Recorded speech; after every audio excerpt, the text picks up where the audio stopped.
Halo guys, selamat datang kembali di channel Fai Project 32, tempat di mana kisah nyata menjadi mimpi buruk.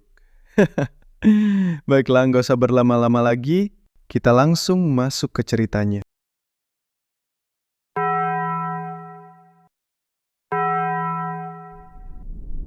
Gunung Kerinci berdiri megah sebagai puncak tertinggi di Pulau Sumatera. Tapi di balik keindahannya, tersimpan sebuah lembah yang tak pernah tercantum di peta manapun. Mereka menyebutnya lembah tanpa nama. Konon, siapapun yang masuk ke sana tak akan kembali sama. Dan semua berawal dari bunyi lonceng. Bayu dan Farel, dua sahabat yang gemar menjelajahi jalur pendakian ekstrim. Hari itu, mereka nekat mengikuti rute lama yang jarang dilewati orang. Peta digital tak menampilkan jalan itu, tapi Farel bersikeras. Katanya lembah itu belum pernah dieksplorasi. Kesempatan emas, begitu ia bilang. Tapi Bayu sempat ragu, karena sebelum naik, seorang penjaga base camp memperingatkan mereka. Kalau kau dengar suara lonceng, jangan pernah menoleh ke belakang. Day one, kita bareng Bayu, udah di jalur Kerinci. Tapi kita mau belok ke arah yang gak biasa.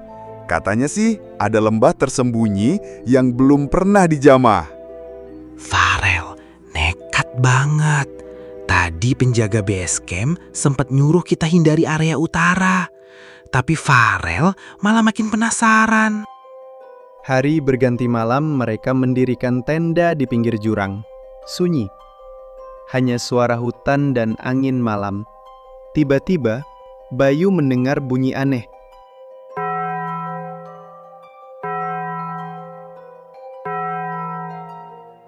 Lonceng, sangat pelan, dari kejauhan, dari dalam hutan. Tapi suara itu terasa sangat dekat. Lo dengar? Lonceng ya? Besok pagi kita turun aja ya. Gua nggak enak hati. Lo takut cuma gara-gara suara lonceng? Farel tertawa dan bilang itu cuma suara angin. Tapi Bayu tak yakin. Ada sesuatu yang berbeda, sesuatu yang salah.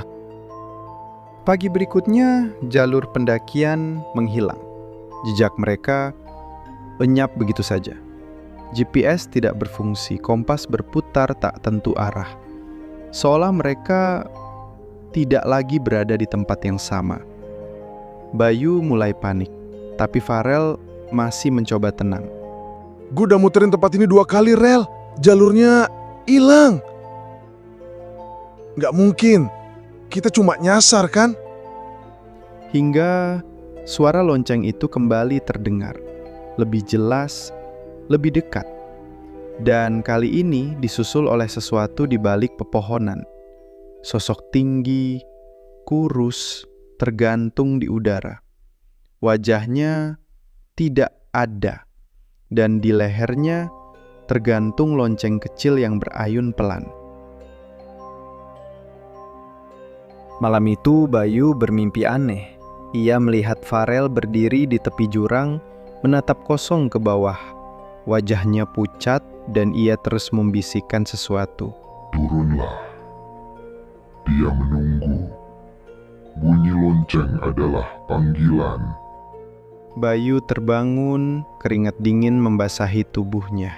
Tapi yang membuatnya merinding adalah ketika Farel yang masih tidur di sebelahnya, tapi mulutnya komat kamik, seperti sedang mengulang kata-kata dari mimpinya. Keesokan paginya, Farel pun menghilang. Tenda kosong, tak ada suara, hanya ada tetesan darah mengarah ke jurang. Bayu menemukan HP Farel masih merekam. Di dalamnya, terdengar suara Farel berbicara sendiri. Ada yang memanggilku dari bawah. Suaranya lembut, kayak lonceng kecil. Gue harus ke sana. Harus ikut mereka.